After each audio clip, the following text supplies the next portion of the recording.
అందరికీ నమస్కారం. మన హిందూ సనాతన ధర్మంలో చాలా సంప్రదాయాలు ఉన్నాయి. అందులో చాలా ప్రధానమైనది మొట్టమొదటిది బ్రహ్మోపదేశం. బ్రహ్మోపదేశం గురించి చాలా సందేహాలు ఉన్నాయి. ఆ ప్రశ్నలన్నిటినీ కూడా స్వామివారిని అడిగి సమాధానం తెలుసుకుందాం. నమస్కారం అండి. స్వామి, ముఖ్యంగా ఒక ప్రశ్న చాలా మందిలో ఉంది. ఆ ప్రశ్న ఏంటి అంటే, బ్రహ్మోపదేశం చేస్తున్నప్పుడు మనకి జంజం వేస్తారు.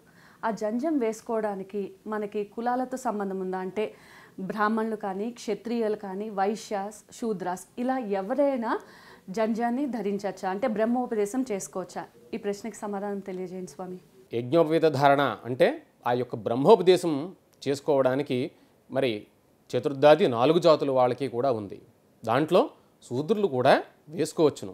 దానికి కూడా ఒక విశేష అంశం ఉంది. గురుగారు, అలాగే చూసుకుంటే ఈ మధ్యలో చాలామంది మధ్య వయస్కులు కూడా యజ్ఞోపవీత ధారణ చేస్తున్నారు. అంటే వాళ్ళని అడిగినా కూడా గురుముఖేన తీసుకున్నాము, అనుష్ఠానం తీసుకున్నామని చెప్తున్నారు. ఫర్ ఎగ్జాంపుల్ చూస్తే మన డిప్యూటీ సీఎం పవన్ కళ్యాణ్ గారు కూడా యజ్ఞోపధారణ చేసుకున్నారు, గురుముఖేన అని చెప్పారు.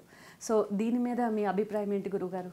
చతుర్వర్ణమైనటువంటి శూద్రుడు యజ్ఞోపవీతం ధరించవచ్చా అనేటువంటి ఒక చిన్న సమస్య వచ్చింది. మరి మన డిప్యూటీ సీఎం అయినటువంటి పవన్ కళ్యాణ్ గారు యజ్ఞోపవీతంతో ఆ కుంభమేళాలో కనపడడం వల్ల ఆయన యజ్ఞోపవీత ధారణ ధరించడానికి గల ఆవశ్యకత ఏమిటి, ఎందుకు ధరించారు, శూద్రుడికి మరి ఉపనయన సంస్కారం లేదు కదా అనేటువంటి ఒక చిన్న విషయం మా గురువుగారి విషయంలోనే చెబుతాను నేను మీకు. ముందుగా మా గురువుగారు ఏం చేశారంటే, ఎవరికైనా మంత్రోపదేశం చేయాలంటే ముందుగా మరి ఒక 2 శూద్రుల్ని, అంటే చక్కనైన శూద్రులు అనమాట, విశేషవంతమైనటువంటి శూద్రులు, వాళ్ళిద్దరికీ కూడా మంత్రోపదేశం తీసుకోవాల్సి వచ్చింది. అయితే మరి వాళ్ళిద్దరూ కూడా మా గురువుగారి దగ్గరికి వచ్చి అడిగేటప్పటికల్లా, నాయనా మరి ఈ విధంగా ఉంటే మంత్రోపదేశానికి పనికిరాదు, దీనికి ఖచ్చితంగా యజ్ఞోపవీత ధారణ కావాలి అని చెప్పేటప్పటికల్లా మరి వాళ్ళిద్దరూ కూడా మరి గురువుగారికి నమస్కారం చేసి మరి చక్కగా వాళ్ళు ఉపనయన సంస్కారాలు చేసుకున్న పిదప మంత్రోపదేశం తీసుకున్నారు.